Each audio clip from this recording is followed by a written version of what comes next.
on a été éduqué dans le regard des autres. Un enfant, il va se définir à travers le regard de ceux qui le regardent. C'est un appui pour lui. Et nous, on a eu cet appui. Mais il y a une subtilité là-dedans. C'est que on va se construire à travers le regard de l'autre, et dans ce regard de l'autre, c'est l'autre comment il se regarde lui-même. Parce que le regard qui pose sur moi, en tant qu'enfant, c'est le regard qui pose sur lui-même. Et bien souvent, on a envie d'être aimé en fait. Et on croit que être aimé de l'autre, c'est lui ressembler. C'est ressembler à l'autre. C'est correspondre en fait aux attentes de l'autre. Et ça commence de manière subtile dès le plus jeune âge. Ça commence même presque, je dirais, lors de la conception, voire avant la conception de l'enfant. Qu'est-ce qu'on imprègne en fait sur l'enfant? Quelles sont les attentes que l'on imprègne à l'enfant? Est-ce qu'on le laisse vraiment être qui il est? Et vous voyez, ça s'infiltre partout. Il y a une subtilité aussi que moi j'ai pu remarquer. On ne va pas faire ses nuits. Ça va être pas facile ce moment-là. Mais qu'est-ce qu'on projette sur lui? Est-ce que on projette que non, maintenant j'ai envie de dormir? Et encore une fois, correspond à mes attentes parce que si tu vas dormir comme je le veux, je vais t'aimer plus. Je vais t'aimer plus si tu fais exactement ce que j'ai envie que tu fasses.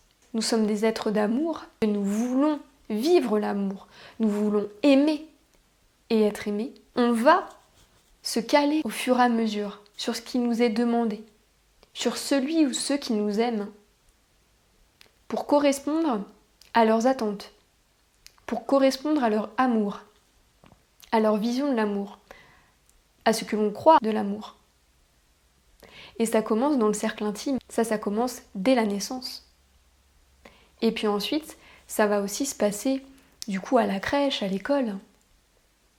Parce qu'il va y avoir aussi un référent qui peut aussi me reconnaître, moi, tel que je suis. Et qui peut aussi m'aimer tel que je suis. Et me regarder. Comment il me regarde? Donc le regard, encore une fois, de l'enseignant, de la maîtresse, de l'accompagnant, de la personne qui est avec l'enfant. Et tout ça s'imbrique à ce niveau-là.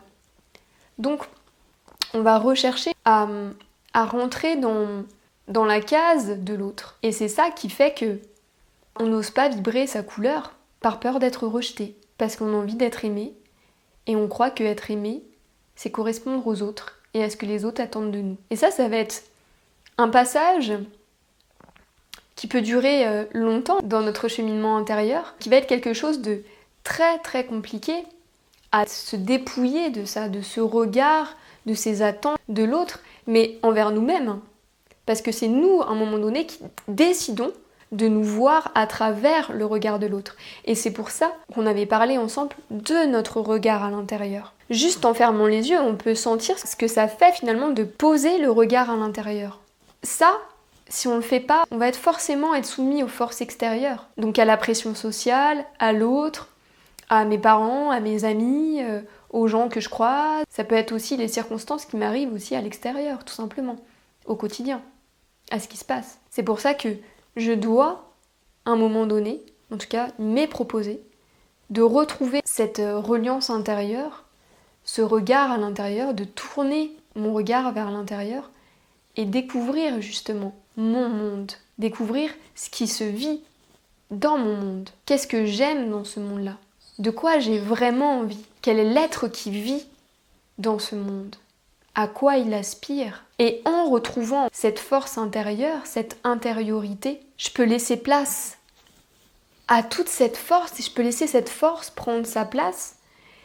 Et plus je vais accompagner cela, et plus je vais me détacher de l'extérieur, des forces extérieures. Parce que c'est ça, le centre que je vais retrouver. Il est là, il est à l'intérieur. Je suis plus décentrée. En fait, je suis décentrée dès que je pose mon centre à l'extérieur et je crois que le centre est à l'extérieur de moi. Je suis moi-même un centre. Je suis moi-même le centre. Relié à plein d'autres, mais j'en suis un. À part entière, et qui est illimité. Il n'y a pas de limite, il n'y a pas de circonférence à ce centre. Je suis un point dans le tout. Je suis un centre dans le tout. Et plus je prends conscience de ça, moins j'ai peur d'être rejetée. Et je dirais même que je n'ai plus peur d'être rejetée. Parce que je découvre que je suis aimée, que l'amour est en moi, que je suis l'amour et que je peux le vibrer, qu'il n'est pas à l'extérieur, qu'il n'a jamais été à l'extérieur. Que l'amour, c'est cette union intérieure, cette union de mon couple, de l'âme et l'ego, de ma part divine et ma part humaine.